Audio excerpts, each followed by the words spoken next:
नमस्कार। अब हमारे सामने अंकिता गोदारा, श्री मनोज कुमार गोदारा। अंकिता नागौर से हैं। नागौर में इनका गांव है उदरासर। और अंकिता ने IIT JEE 2023 के एग्ज़ाम को क्वालिफाई करके अभी इनका काउंसलिंग हो रहा है और इनको होपफुली बहुत ही अच्छी कॉलेज IIT या NIT में से बहुत अच्छी कॉलेज मिलने वाली है। अंकिता ने कक्षा 9 में सनराइज इंटरनेशनल पब्लिक स्कूल में एडमिशन लिया और उन्होंने कंटिन्यू 12th तक अपनी पढ़ाई सनराइज स्कूल से करी। बात करते हैं अंकिता से कि अंकिता ने स्कूलिंग का अंकिता की इस सफलता में क्या रोल रहा है और अंकिता किस तरह से जो अप्स एंड डाउन्स थे उनको ओवरकम करते हुए ये सफलता हासिल करी है। अंकिता, सबसे पहले आपको और आपके परिवार को बहुत बहुत शुभकामनाएं इस सफलता के लिए। हम आपसे जानना चाहेंगे कि आप अपना हमें स्कूलिंग बैकग्राउंड बताएं, फैमिली बैकग्राउंड बताएं, अपने बारे में बताएं और किस तरह से आपने ये सफलता हासिल करी। कब आपके मन में ये आया कि चलो इंजीनियरिंग के फील्ड में जाते हैं, IIT करते हैं और उस फील्ड में अपनी इच्छा का काम करते हैं, तो बताएं अपने बारे में कुछ। सर, सबसे पहले तो मैं आपको बहुत बहुत ज़्यादा थैंक यू बोलना चाहूँगी, क्योंकि मैं अगर यहाँ बैठी हूँ तो अपने टीचर्स की वजह से, अपने गार्जियंस की वजह से। सर, सनराइज ने मुझे बहुत ज़्यादा सपोर्ट किया अपने इस मुकाम तक पहुँचने के लिए। जो मेन हमें जो चाहिए होता है वो बेस होता है और मेरा बेस यहीं से बना है। मैं 9th से पहले यहाँ UKG पढ़ चुकी हूँ। मेरे UKG में भी आपने मतलब आपकी फाउंडेशन सनराइज स्कूल से ही स्कूलिंग की फाउंडेशन? मैंने स्कूलिंग यहीं से स्टार्ट की थी। बिल्कुल, बहुत सर, अप्स एंड डाउन्स तो आते ही रहते हैं, मेरी लाइफ में भी बहुत आए थे। अब जैसे IIT JEE के लिए चाहिए तो मैं 11th-12th का बेस अगर स्ट्रॉन्ग हो तो वो अच्छे से हो जाता है। यहाँ हमारे टीचर्स ने हमारी बहुत ज़्यादा हेल्प की थी। जैसे कोविड आया था पर वो रुके नहीं थे, उन्होंने हमारी रेगुलर ऑनलाइन क्लासेस वगैरह ली, उसमें भी वो इतने अच्छे से पढ़ाते थे। They are really appreciable sir. और फिर जब हम लोग कोचिंग में गए तो हमने देखा कि भाई क्या पता नहीं क्या ही होगा वहाँ, कितनी डिफ़िकल्टीज आएगी, पर नहीं, जो यही सिलेबस था जो हमारे टीचर्स ने अच्छे से पढ़ाया था वही हमने वहाँ जाके पढ़ा था। इवन यहाँ पे ज़्यादा अच्छे से पढ़ाया गया था हमें वहाँ के मुकाबले। तो सर वही था जो मेरे बहुत ज़्यादा काम आया।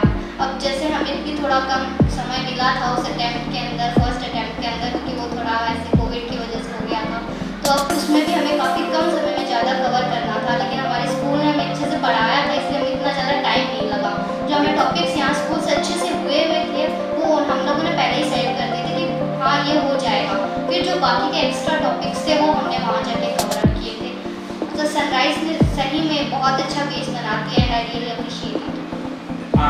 जैसे आपके पेरेंट्स का क्या रोल रहा इसमें? उन्होंने आपको कहाँ तक सपोर्ट किया? मैं जानना चाहूँगा आपके 10th में कितने % मार्क्स आए थे? सर 92.20।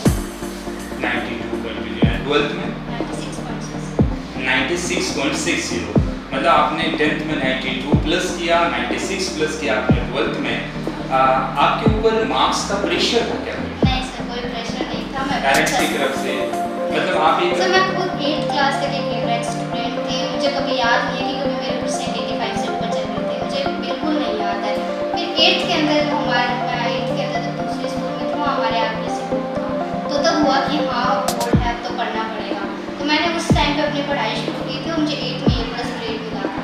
फिर मेरा थोड़ा ऐसा हुआ कि हाँ अगर सब पढ़ सकते हो तो मैं भी तो पढ़ सकती हूँ, अगर इतना किया है तो सर मैंने यहाँ फिर मैं 9th क्लास में आई थी, हमारा फर्स्ट एग्ज़ाम हुआ, उसमें मेरी 3rd रैंक आई थी पूरी क्लास में। तो फिर मैं ज़्यादा मोटिवेट होती गई, वो नंबर आते गए, मैं मोटिवेट होती गई और इस मुकाम तक पहुँची। मतलब प्रेशर नहीं था, आपका इनर मोटिवेशन था जो आपको उस तरफ लेकर के जा रहा था। वैसे अगर हम पेरेंट्स के आपके पेरेंट्स के रोल के बारे में बात करें? सर, पेरेंट्स ने मुझे बहुत ज़्यादा सपोर्ट किया है। They stood any time by my side, even in tougher times और in our my happy life times. Sir, उन्होंने मुझे बहुत ज़्यादा सपोर्ट किया। मेरे कभी भी कम नंबर आए तो ऐसे नहीं कि डांट दिया, फटकार दिया। उन्होंने मुझे अच्छे से समझाया कि नहीं, इसमें कम नंबर आए तुझे गिव अप नहीं करना है, तुझे अच्छे से और ज़्यादा अच्छे से प्रिपेयर करना है। उन्होंने मुझे बहुत ज़्यादा सपोर्ट किया है। जब मैंने 12th क्लियर की तो उन्होंने पूरा डिसीजन मुझ पर छोड़ दिया, तुझे जो करना वो कर, हमें कुछ नहीं है, तुझे तेरी इच्छाएं जो है वो तू कर, हम सिर्फ पैसा लगाने वाला है, सिर्फ तुझे मोटिवेट करने वाला है। उससे फिर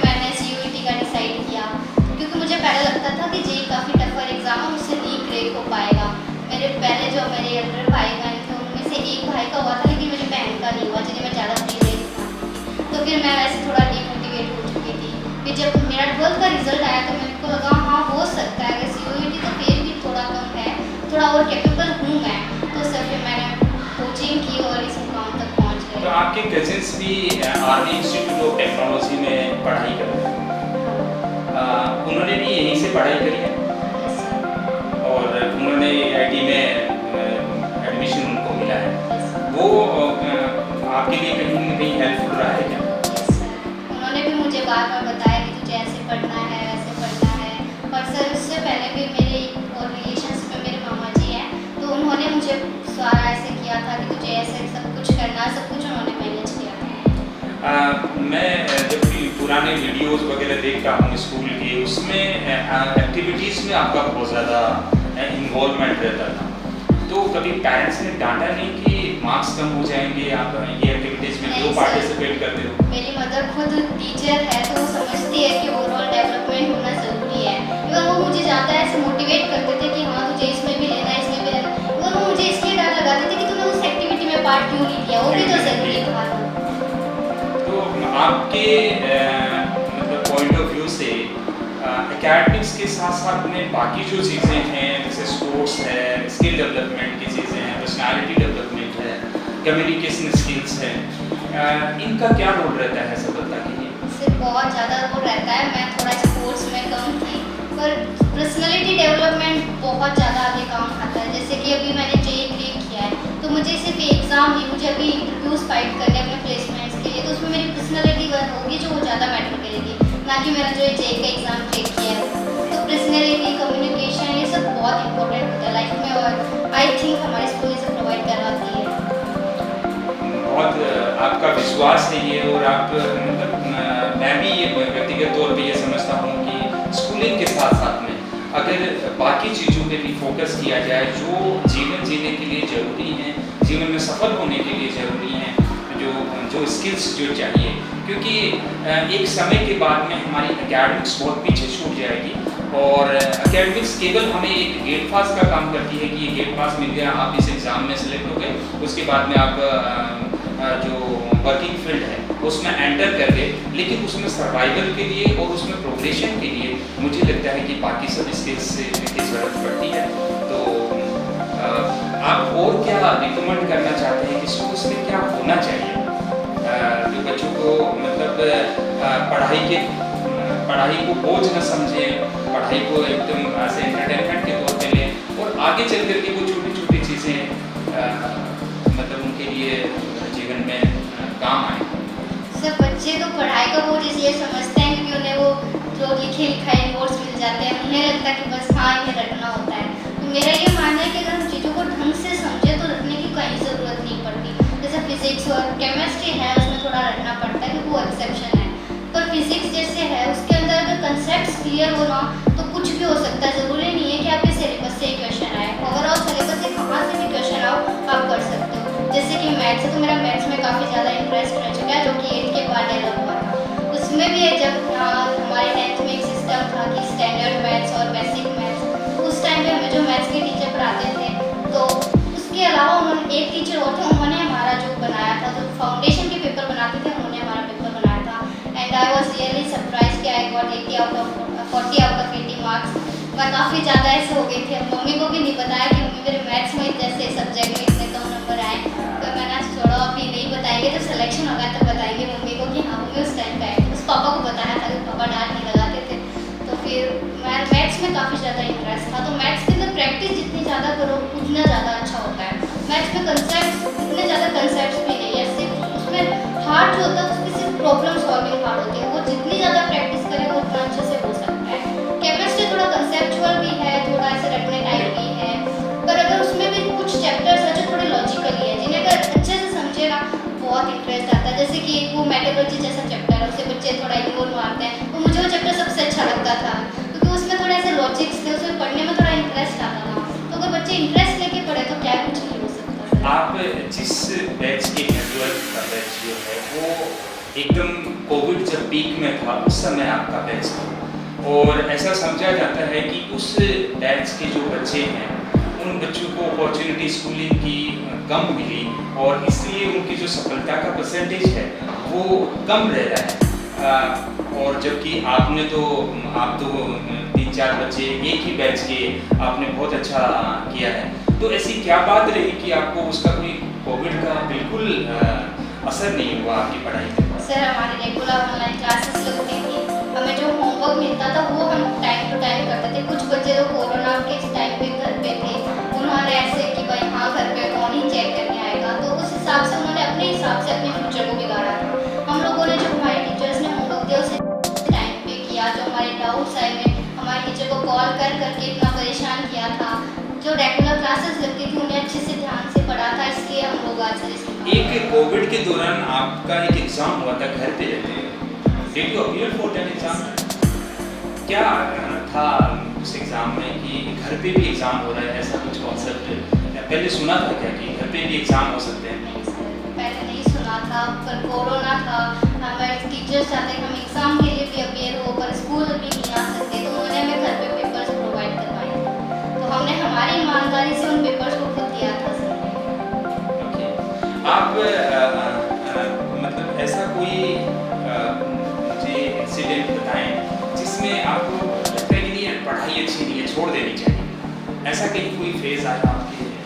सर मैं जब छोटी थी ना, मुझे यही लगता था कि पढ़ाई अच्छी नहीं है, क्यों ही करनी है, क्या ही बनना है इसका भी, क्यों ही करें हम पढ़ाई। 8th तक मेरा यही था सर, मुझे पढ़ाई बिल्कुल अच्छी नहीं लगती थी, बस नफरत थी मुझे पढ़ाई से। फिर 8th के हमारे टीचर थे, उन्होंने मेरा मैथ्स में थोड़ा इंटरेस्ट डेवलप किया, तो इन मैथ्स में मेरे अच्छे नंबर आने लगे, तो मैंने कहा हाँ थोड़ा इन सब्जेक्ट्स को भी देखते हैं, तो मैंने उन सब्जेक्ट्स को भी देखा तो अच्छे से। और फिर जब यहाँ मैथ्स के अंदर थोड़ा कम स्कोर आया तब ऐसा लगा नहीं मैथ्स तो फालतू में ले लिए तो आनी पड़ेगी। फिर भी मैंने कहा चलो ले लिया, तो जब है ही इतना तो कर ही लेते हैं, क्योंकि अब दूसरा ऑप्शन तो है नहीं, करना तो यही पड़ेगा, या तो डू और डाई वाली सिचुएशन हो गई थी उस टाइम पे। तो सर फिर मैंने उसी टाइम पे ठीक है नफरत है तो है, पर करनी तो पड़ेगी। पापा क्या करते हैं? प्राइवेट ऑफिस में काम करते। कि अगर आप अपने बाकी स्टूडेंट्स को कोई मैसेज देना चाहें तो क्या मैसेज दें? सर जब मैं अपनी जेईई की तैयारी कर रही थी तो मैंने एक बात ऐसे रियलाइज़ की कि अगर मेहनत करो ना तो उसे पूरे मन से करो, या फिर बिल्कुल ही ना करो, क्योंकि फिर जब रिजल्ट आता है ना तो अगर आधी मेहनत करते हो तो कहीं ना कहीं मन में ये खटकता है कि हाँ मेहनत तो की थी पर सिलेक्शन नहीं हुआ। तो मेरा मानना ये है कि अगर मेहनत करो तो पूरी लगन से पूरी मेहनत से करो, सब कुछ भूल जाओ या फिर करो ही मत। कुछ बच्चे मतलब 9th 8th के बाद में सोचते हैं कि हमें ये करना चाहिए, फाउंडेशन में जाना चाहिए, फलाना करना चाहिए, कोचिंग्स में जाना चाहिए, इस तरह की मतलब सोच रहती है, इन्वायरमेंट में भी इस तरह का एक माहौल चल रहा है। तो आपके लिहाज से 12th तक स्कूलिंग का क्या रोल है आगे बढ़ने में, करनी चाहिए या नहीं करनी चाहिए? सर फाउंडेशन का भी एक अच्छा रोल है, पर स्कूलिंग से भी बच्चे कर सकते हैं। फाउंडेशन तो सर अभी आजकल वो भी एजाज हो गया कि हाँ वो फाउंडेशन में डाल रहा है, हमें भी अपने बच्चे को फाउंडेशन में डालना है, पर इतना ज़्यादा रोल नहीं है। जो यहाँ हम पढ़ते हैं वही वो फाउंडेशन वाले पढ़ाते हैं, इवन उससे थोड़ा आप लोग ही पढ़ाते हैं। अपने टीचर्स हमें अच्छे से ट्रीट करते हैं, क्योंकि हम बच्चे थोड़े होते हैं, वहाँ हमारे 250 का एक बैच, किसी बच्चों पर ध्यान देते हैं, तो मुझे लगता है स्कूलिंग ज़्यादा बेटर है। क्योंकि जैसे बच्चा 12th तक एक मेच्योर स्टेज में आ जाता है, फिर वो 9th 10th में इतना मेच्योर नहीं होता, क्या करना है लाइफ में, किस डायरेक्शन में जाना है ये उसको पता नहीं होता। जब वो 12th तक स्कूलिंग करता है तो और उसके बाद में वो अपना आगे का हाई स्टडीज़ या जो भी कुछ करना है वो उधर जाता है, तो उसकी मैच्योरिटी लेवल बहुत अच्छी होती है, डिसीजन मेकिंग अच्छी हो जाती है और वो बहुत अच्छा कर पाता है। उसके बाद में डाइवर्ट नहीं होता, इसके डाइवर्ट होने के चांसेस काफ़ी कम हो जाते हैं। तो बहुत अच्छा लगा अंकिता आपसे बात करके, आपने बहुत अच्छी अच्छी बातें बताई अपने बारे में, फैमिली के बारे में, स्कूलिंग के बारे में, अपनी तैयारी के बारे में। आपको और आपके परिवार को ढेर सारी शुभकामनाएं सफलता के लिए, और आप इसी तरह आगे बढ़ते रहें अपने जो चूजन फील्ड है उसमें आप बहुत अच्छा, ये तो आपको एक अभी नहीं, अभी आगे बहुत कुछ करना है।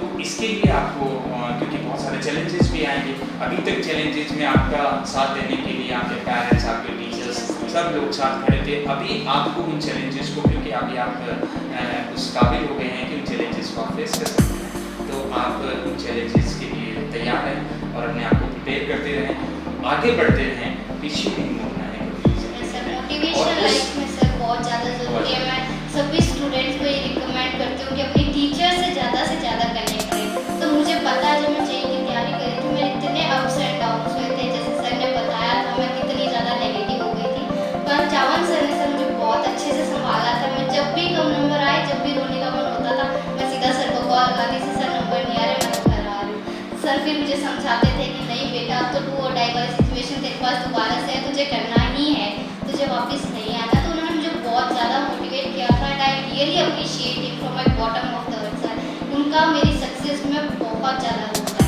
Thank you Ankita. वो मतलब झामड़ सर अपने सब के लिए प्रेरणा है और he is man of principles, और हमेशा मतलब पॉजिटिव साइड की तरफ वो देखते हैं कि पॉजिटिव क्या है वो हमें देखना है, नेगेटिव्स को साइड में रखना है।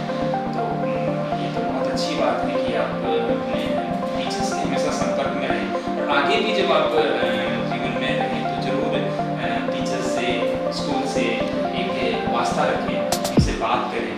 बहुत अच्छा लगता है जब उनको गाइड, मतलब बच्चों को गाइड करने के बाद में वो बड़े होते पे पहुँच जाते हैं, बड़ी ऊंचाइयाँ हासिल करते हैं, तो हमें बहुत ज़्यादा टीचर्स को एज ए टीचर बहुत अच्छा फील होता है। एक बार फिर से आपको बहुत बहुत बधाई और भविष्य के लिए